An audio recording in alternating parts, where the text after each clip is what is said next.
জলদাপাড়া জাতীয় উদ্যানে এবার ড্রোনে নজরদারি। ড্রোনের সাহায্যে নজরদারির উদ্যোগ বন দপ্তরের। ড্রোনের সাহায্যে বন্যজন্তুদের গতিবিধি নজরে রাখা হবে বলেই জানতে পারা যাচ্ছে। জলদাপাড়া জাতীয় উদ্যানে এবার এই ড্রোনের সাহায্যেই নজরদারি চালানো হবে বলেই জানতে পারা যাচ্ছে।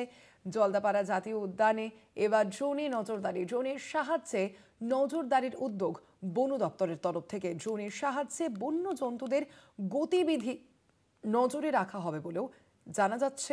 এর মাধ্যমে বন দপ্তরের তরফ থেকে এই উদ্যোগ নেওয়া হয়েছে।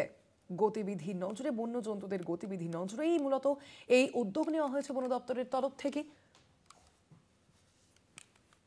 ড্রোনের সাহায্যে এবার নজরদারির উদ্যোগ বন দপ্তরের।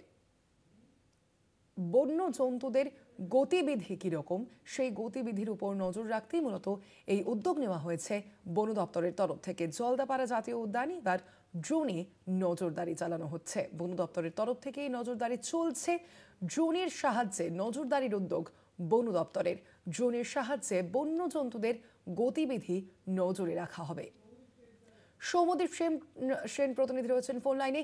সৌম্যদীপ, কি কারণে এই ড্রোনের সাহায্য নেওয়া হচ্ছে বন দপ্তরের তরফ থেকে? দেখো, আধুনিক প্রযুক্তি কিন্তু ব্যবহার করছেন বন দপ্তরের কর্তারা। তারা যেটা জানাচ্ছেন যে হাতি এবং পায়ে হেঁটে কিন্তু টহলদারি চলছে, কিন্তু ড্রোনের সাহায্যে টহলদারি চালালে খুব কম সময়ের মধ্যে কিন্তু অনেকটা জায়গা তারা কভার করতে পারছেন। জঙ্গলের ভেতরে কি চলছে সেটাও কিন্তু তারা নজরদারি চালাতে পারছেন। ফলে এর জন্যই কিন্তু ড্রোনের ব্যবহার বনকর্তারা করছেন বলে জানানো হচ্ছে। স্বর্ণালী, ধন্যবাদ তোমায়।